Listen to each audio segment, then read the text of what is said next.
Welcome to the new video. आज हम लोग इस वीडियो में सीखेंगे फाइनल अकाउंट के कुछ एडजस्टमेंट्स के बारे में, उनका क्या ट्रीटमेंट होता है। ठीक है, तो उसके बारे में सीखते हैं। तो सबसे पहला एडजस्टमेंट आता है क्लोजिंग स्टॉक। क्लोजिंग स्टॉक के बारे में हम लोग जानते हैं। ठीक है, अगर closing stock outside the trial balance दिया हुआ है तभी हम उसका एडजस्टमेंट करेंगे, वरना नहीं करेंगे।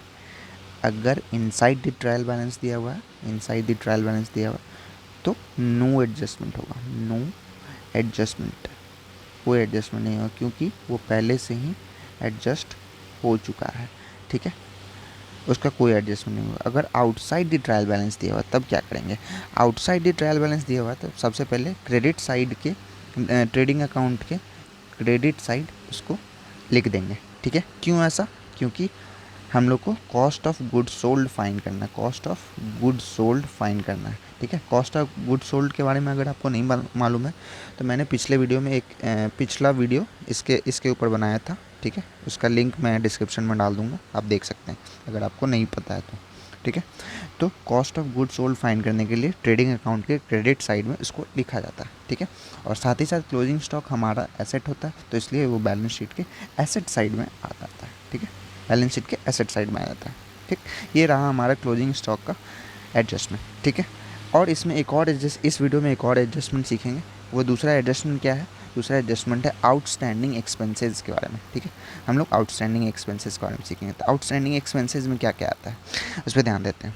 ठीक है, चाहे आप नॉर्मल फाइनल अकाउंट्स बना रहे हो, नॉर्मल किसी प्रोप्राइटरशिप का या किसी एनपीओ का फाइनल अकाउंट्स बना रहे हो, तो उन दोनों में ये चीज़ काम दे सकता है। ये एडजस्टमेंट का कैसे ट्रीटमेंट है, उन दोनों में ये काम दे सकता है। ठीक है, तो अगर मान लीजिए outstanding expenses in the beginning of the year, मतलब बिगनिंग में दिया हुआ है, यानी beginning of the balance sheet में दिया हुआ है, बैलेंस शीट के बिगनिंग में ही दे दिया है। ठीक है, तो ये क्या हुआ? इसका मतलब क्या हुआ कि ये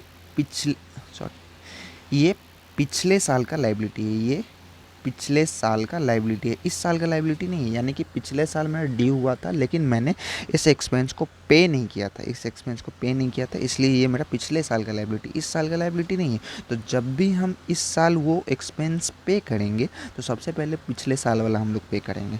ठीक है, तो इस साल पहले इसको पे करेंगे। इस साल अगर कोई भी एक्सपेंस आउटस्टैंडिंग जो पिछले साल था उसको पहले इस साल पे करेंगे। जैसे कि एग्जांपल में ले लेता, आउटस्टैंडिंग सैलरी पिछले साल ड्यू हो चुका है लेकिन मैंने सैलरी पे नहीं किया था। ठीक है, तो इस साल जब भी सैलरी पे करेंगे तो पहले पिछले साल वाला का पहले पे करेंगे। ठीक है, तो इसीलिए पिछले साल वाला का वो पे करेंगे, इसीलिए उसको इस साल के सैलरी पेड में से माइनस कर देते हैं। ठीक है, इस साल के सैलरी पेड में से उसको माइनस कर देते। क्यों? क्योंकि ये पिछले साल का एक्सपेंस है, इस साल का एक्सपेंस नहीं है, ये पिछले साल का एक्सपेंस है। ठीक है, debit side of the PNL में होता है और ये बैलेंस शीट में होता है। बैलेंस शीट में इसका नो एंट्री होता है। ठीक है, अगर ये बिगिनिंग ऑफ द ईयर में दिया तो, अगर ये एंड ऑफ द ईयर में है, ठीक है, एंड ऑफ द ईयर में कुछ आउटस्टैंडिंग बच रहा है मेरा, तो ये इस साल का एक्सपेंस बच रहा है, इस साल का, जो कि ड्यू हो चुका है और मैंने पे नहीं किया है। ठीक है, जो ड्यू हो चुका है और मैंने पे नहीं किया, तो मेरा इस साल का वो एक्सपेंस हुआ।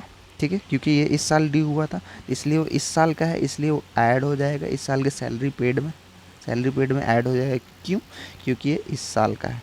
ठीक है, क्योंकि ये इस साल का है, तो debit side of the PNL में ये आएगा और ये बैलेंस शीट के लाइबिलिटी साइड आएगा, क्योंकि मैंने इसको पे नहीं किया तो मेरा एक लाइबिलिटी बन रहा है। ठीक है, इसलिए ये liability side of the balance sheet में आ जाएगा। ठीक है, आशा करता हूँ आपको समझ में आया होगा। अगर कुछ भी नहीं समझ में आया तो आप कमेंट सेक्शन में मुझसे पूछ सकते हैं। Thank you.